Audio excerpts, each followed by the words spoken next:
6 days to go until Donald Trump becomes the 45th president of the United States, but some say his relationship with the intelligence community is already on the rocks. The testy relationship comes days after a dossier was leaked claiming the Kremlin has compromising information on Trump and that his campaign aides were in contact with Russia throughout the campaign. The Senate Intelligence Committee has announced plans to launch a bipartisan inquiry into Russian intelligence activities, including whether President-elect Trump's allies were in contact with the Kremlin. It plans to hold hearings and interview officials from the Obama and Trump administrations. The president-elect has slammed the intelligence community and said he will have his own report on the hacking within 90 days.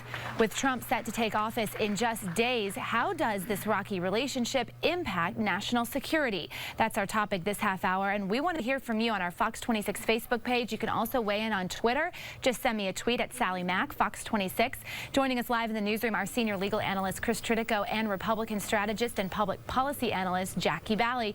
All right, guys, so is this a healthy relationship that Trump has to start off the presidency? Well, certainly not a healthy relationship between Donald Trump and the intelligence community. He has been questioning them for a very long time now, and that is not a good idea when you have to deal with these people on a daily basis and rely on them to give you information about the foreign governments that we have to deal with, Jackie Bally.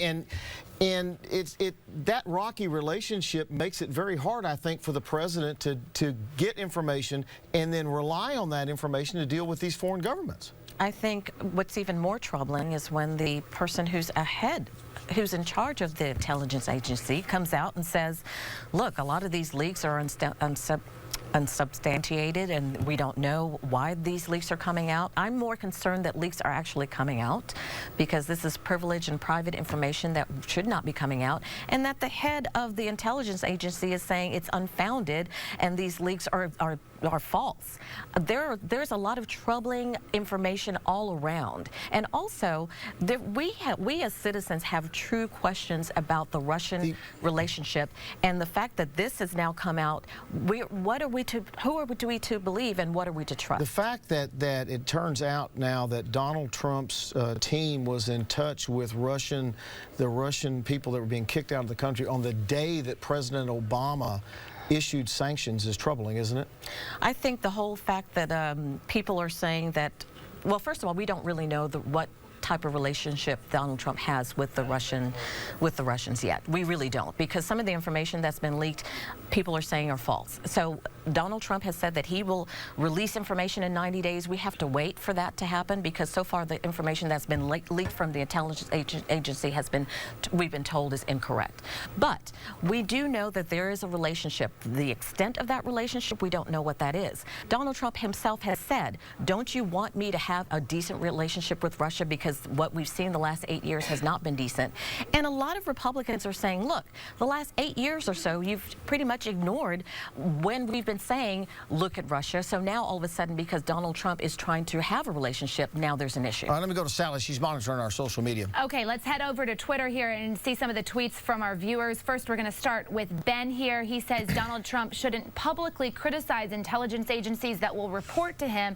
And then he adds he seems more willing to work with Putin. Take it from Tia says Trump has ties to Russia. Rex Tillerson has ties to Russia. Russian business model very similar to the Trump business model, she says, and it looks like she's saying I spy a trend there.